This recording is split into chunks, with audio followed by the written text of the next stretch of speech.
The toy's whirring squeal cracked in the silence of the hangar, and I froze. Not because it was broken, it wasn't supposed to squeal at all, but because I heard a breath behind me that could have crushed steel. I turned slowly. Four colossal, golden eyes stared down from the shadowed rafters above. The Dragon Emperor.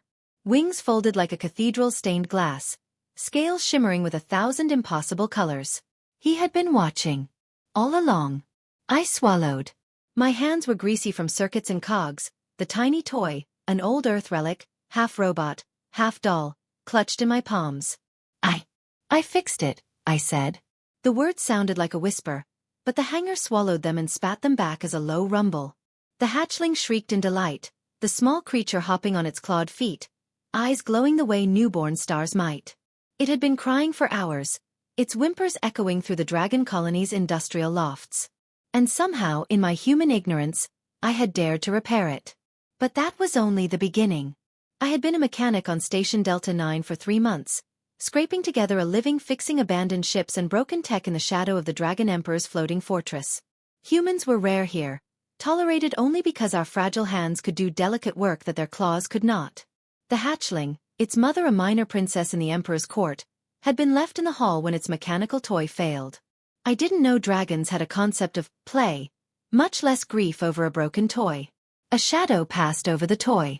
I looked up. The Emperor leaned forward, massive head tilting. "Human," he said, voice like rolling magma. "Why do you touch what is not yours?" I fixed it," I said again.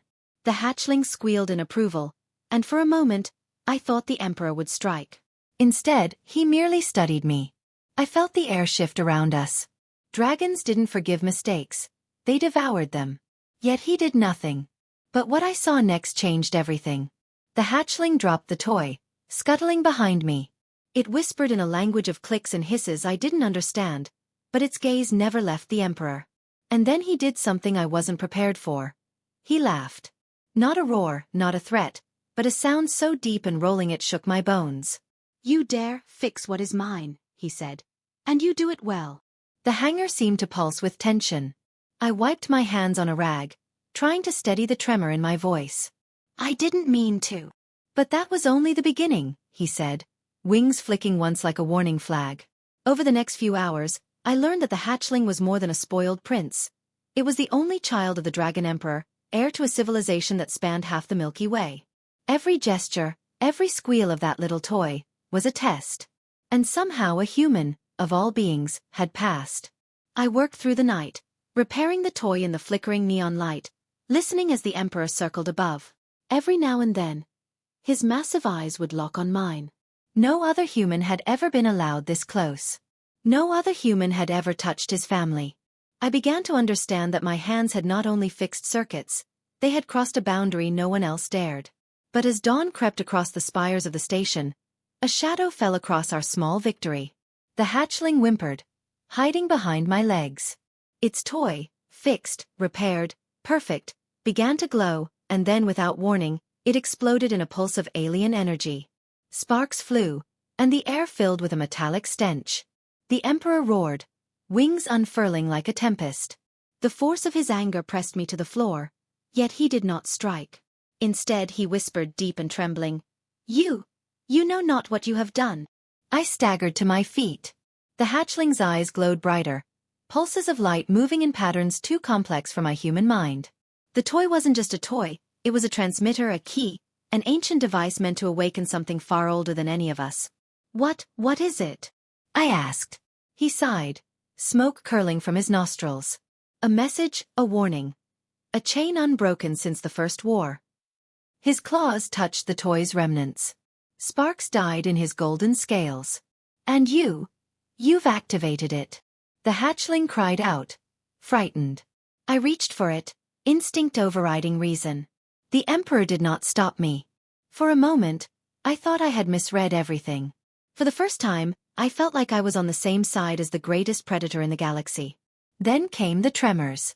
The station shuddered. Alarms screamed. The walls themselves seemed to vibrate with energy. The Emperor's massive wings tore the air, creating wind that knocked me backward. "It is coming," he growled. "The ancient fleet. Awakened by your meddling."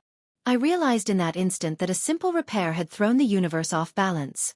My human hands had unknowingly triggered a chain of events that could destroy us all. The hatchling clung to me, trembling. Its warmth against my chest made the impossibility of the situation almost unbearable. I had to do something. I grabbed the remaining pieces of the toy, analyzing the intricate alien circuitry with the tools I had brought. My fingers moved with desperation, recalculating, reconnecting, improvising. Every second mattered. Every failure could mean annihilation. The Emperor's eyes never left mine. His trust, or his curiosity, was a weight heavier than any armor. And then, as I connected the final circuit, the toy hummed. The glow softened. The tremors subsided. The hatchling's cries faded into relieved chirps. I collapsed against the cold metal floor, heart hammering. The Emperor leaned down, eyes scanning my face. I expected praise, or fury, or a swift lesson in mortality. Instead, he said quietly, "Human, you have not only repaired a toy, you have repaired faith." I blinked. Faith? In me? A human? He nudged the hatchling toward me. "And perhaps, you have repaired a future none of us dared to imagine." The hatchling chirped happily, pressing against my chest. I could feel its tiny heartbeat, wild and untamed, yet innocent. It had trusted me. And in that trust, I had found something I never expected. Purpose. Hours later, when the Emperor left, circling back into the dark reaches of his floating fortress, I looked at the hatchling. Its toy, now quiet, benign, a simple trinket once more, rested in my hands. I realized then that the galaxy was not only full of threats, full of warships and predators. It was full of chance. Of moments where a single human hand could change the fate of an entire civilization. The hatchling squealed again, this time with pure joy. I laughed, a sound I hadn't allowed myself in weeks. And I understood, with a clarity that burned hotter than plasma. My life, small as it seemed, mattered here. Perhaps more than anyone could have imagined.